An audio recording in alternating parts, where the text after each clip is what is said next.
This is the Truth as I See It podcast, hosted by Mizal. Nothing is random.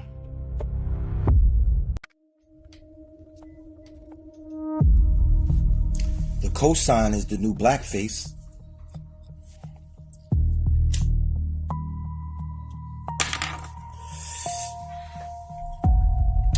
This is the Truth as I See It podcast, hosted by Mizal. And today, we're talking about the Minstrel show.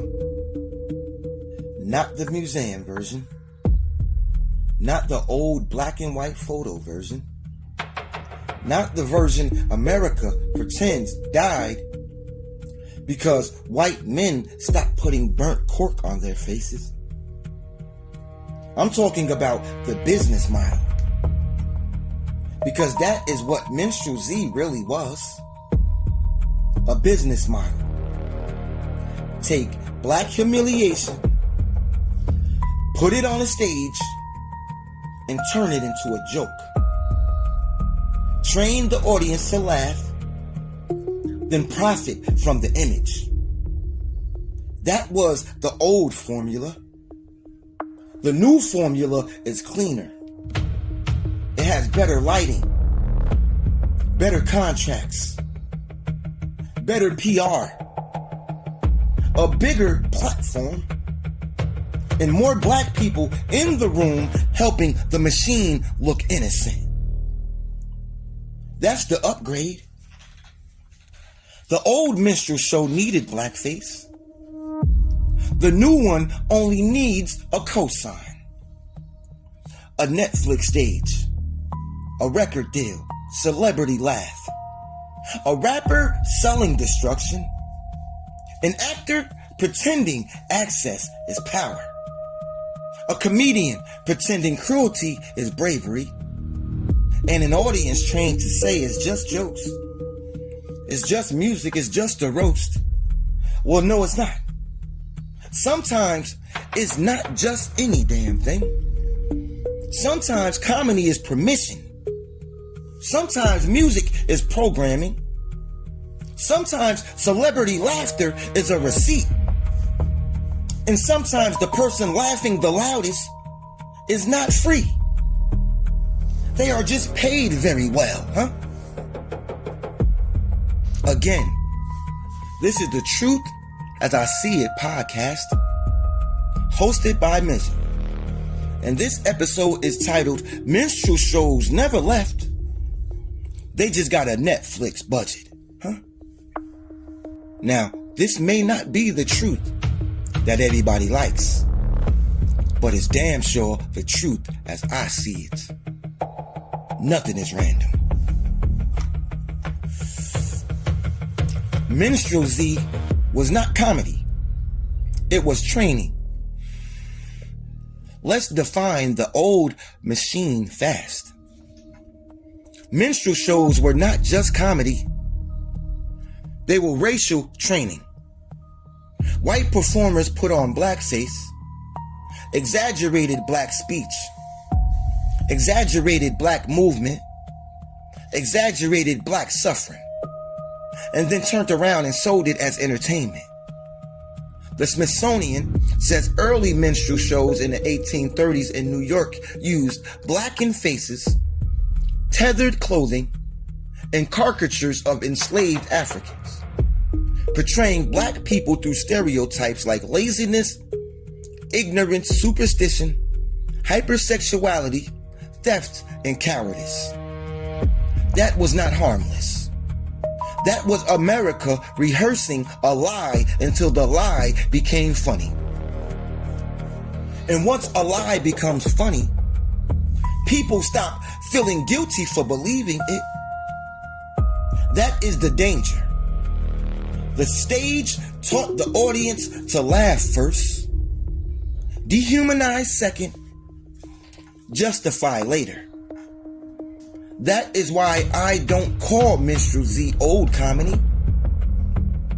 I call it image warfare.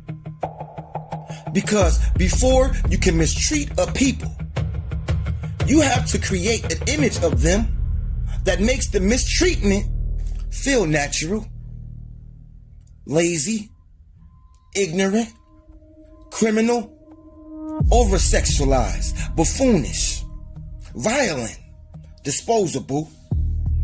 That was not entertainment by accident, that was branding.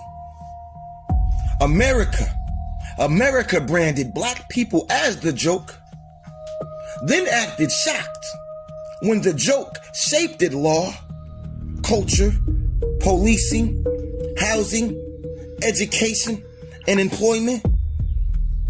Do not tell me entertainment is harmless. Entertainment is where society practices what it believes. The old minstrel show was a classroom. The audience paid tuition. And the lesson was simple. Black people are here to be laughed at. That is the part people want to bury. Black people are here to be laughed at. But America does not bury profitable things. It repackages them.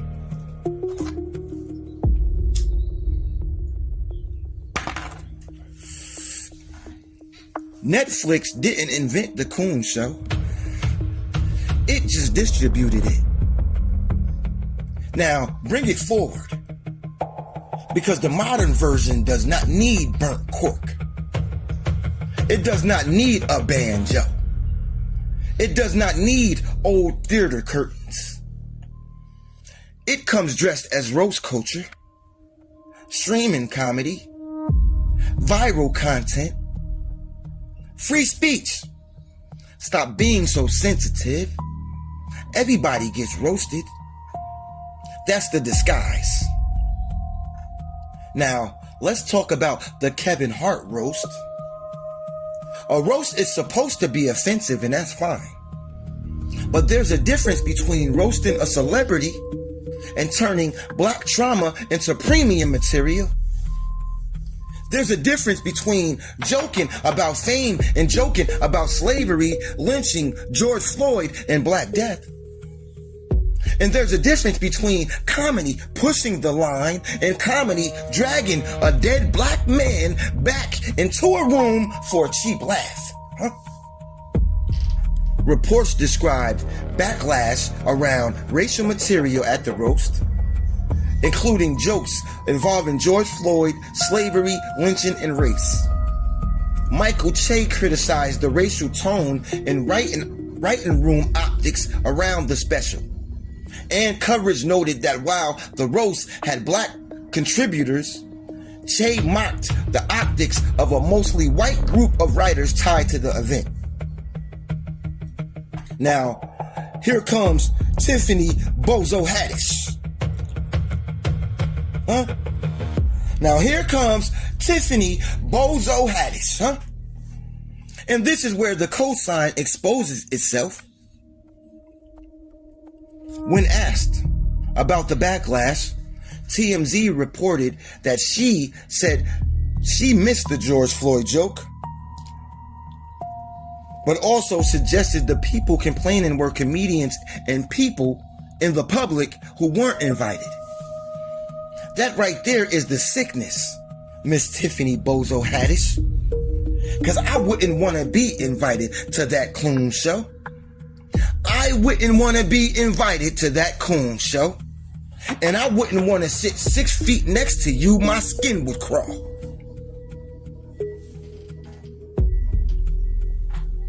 That is the sickness.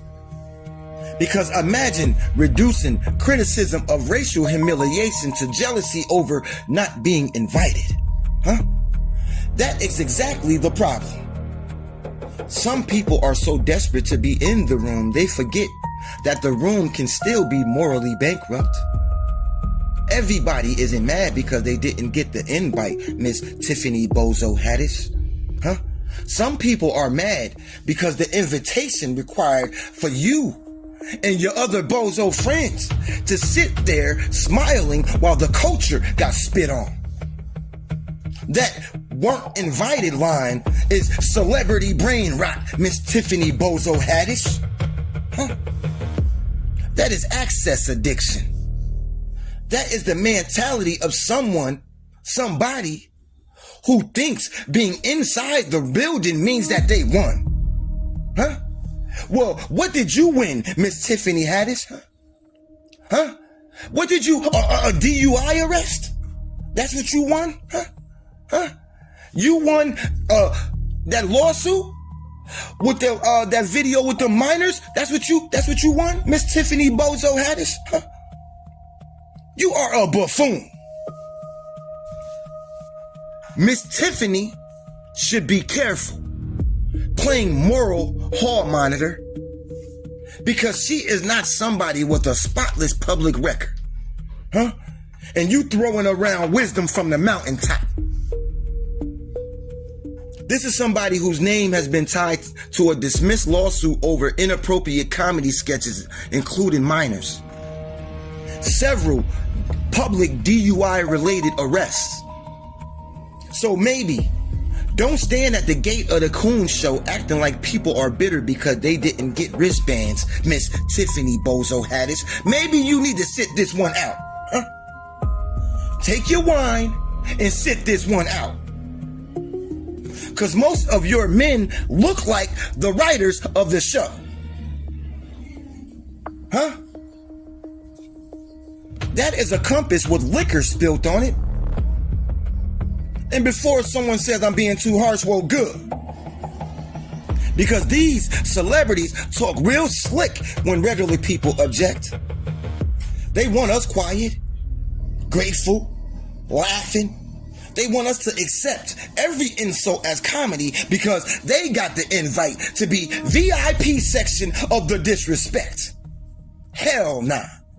An invitation is not validation when the price of admission is laughing at your own damn people, Miss Tiffany Bozo Haddish.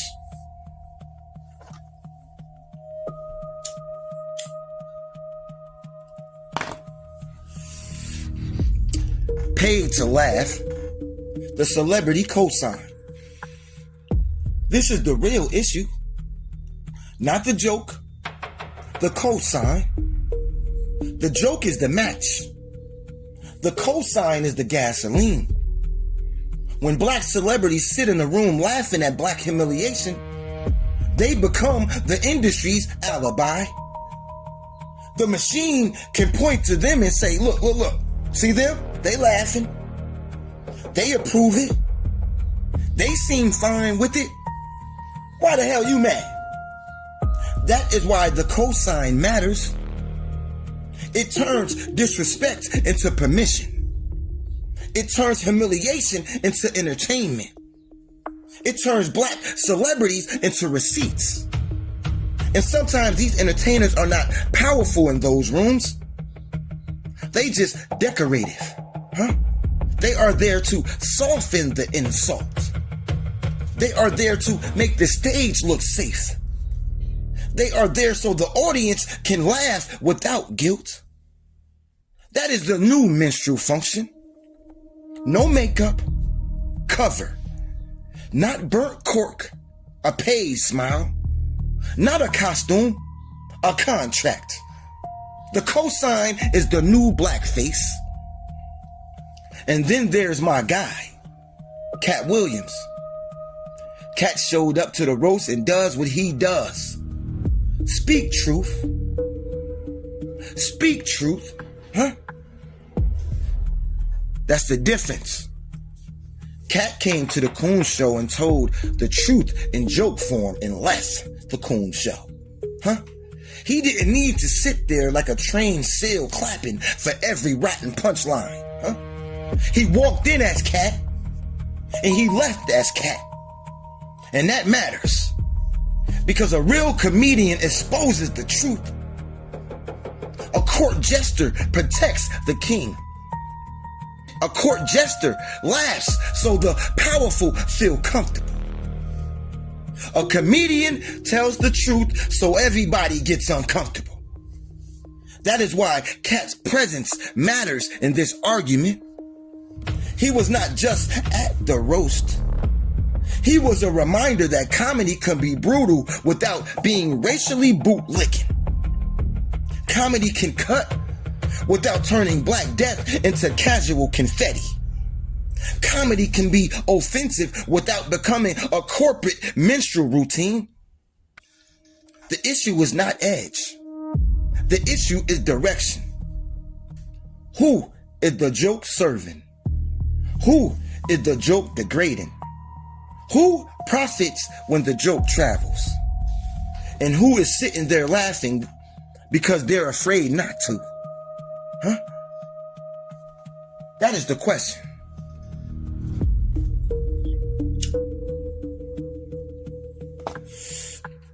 The label version. Rap as the new minstrel stage. Now, once you understand the formula, you start seeing it in music too. Different stage, same appetite. Instead of a comedian turning black suffering into a punchline, the label turns black destruction into a catalog. And let me be clear, rap is not the enemy. Rap is testimony. Rap is journalism. Rap is pain language. Rap is survival music. Rap is one of the greatest art forms America ever produced. But the industry around rap, that machine needs an autopsy. Because the industry does not push every version of black expression equally. It rewards what is repeatable, what is violent, what is degrading, what is destructive, what is easy to market, what scares white parents but entertains their kids, what makes the suburbs feel dangerous for 3 minutes, what turns a black funeral into a rollout. Labels did not create the wound. They just monetize off of it. That matters because the audience is not the only excuse. The machine selects, the machine amplifies, the machine packages. The machine decides what version of blackness gets pushed to the front page. They will celebrate conscious rap during Black History Month, then fund destruction the other 11 months. They will praise black genius at award shows, then playlist Black Death all weekend. They will cry when a rapper dies, then sign the next kid rapping about the same lifestyle that killed him. That is not culture. That is a factory. The old minstrel show mocked black people from the outside.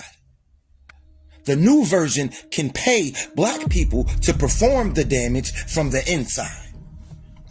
No blackface, just a beat, a chain, a contract, a camera, a dead friend in the hook, a prison sentence in the marketing plan, a community expected to dance while the industry counts. And we have to stop pretending that's just the culture, because it's not. That is the culture after a corporation got done editing it for maximum profit. The final verdict. Boycott the cosign. So here's my final verdict. The minstrel show did not survive because America kept the same costume. It survived because America kept the same appetite. The appetite to watch black people degraded. The appetite to turn black dysfunction into entertainment. The appetite to laugh, stream, repost, and profit while pretending it's harmless. The old version needed blackface.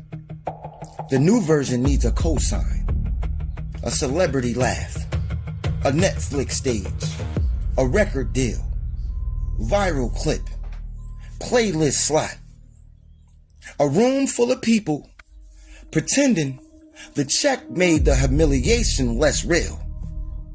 That is the upgrade. The cosign is the new makeup. And that is why outrage is not enough. Posting is not enough. Complaining is not enough. Calling it out is not enough.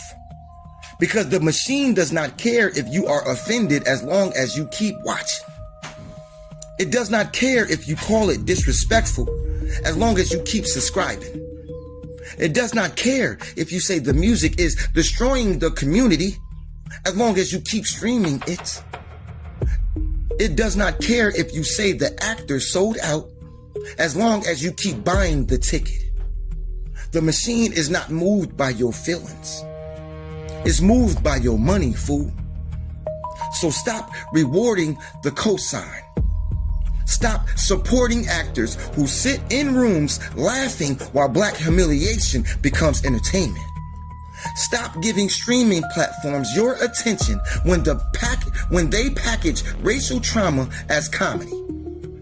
Stop making rappers rich when their whole brand is selling destruction back into the same communities that have to bury the consequences. Stop making excuses for record labels that profit from the most damaging image of black life. That is not emotional cancellation. That is economic accountability. Cancellation is noise. Accountability is withdrawal. If you sell our degradation, you do not automatically get our money.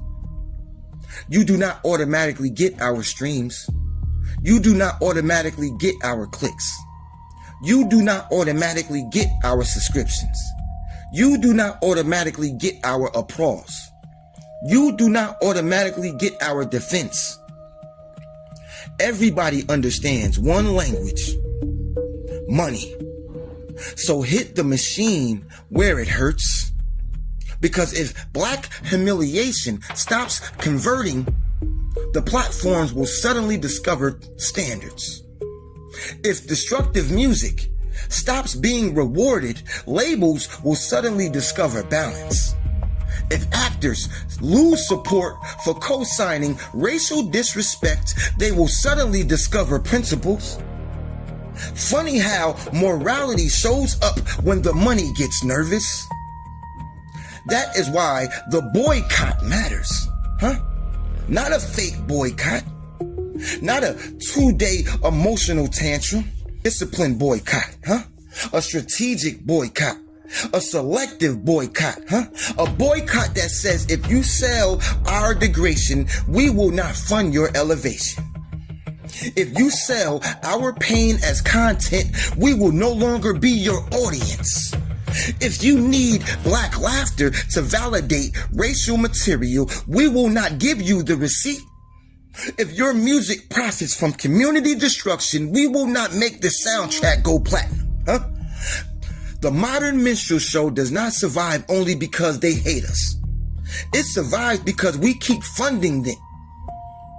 If the insult is profitable, it will continue. If the humiliation gets views, it will continue. If the destruction gets streams, it will continue. Stop feeding the stage. Stop rewarding the cosign. Stop funding the laugh. The fastest way to end a show is to stop buying the tickets, huh? This is the Truth As I See It podcast, hosted by Mizal. And nothing is random.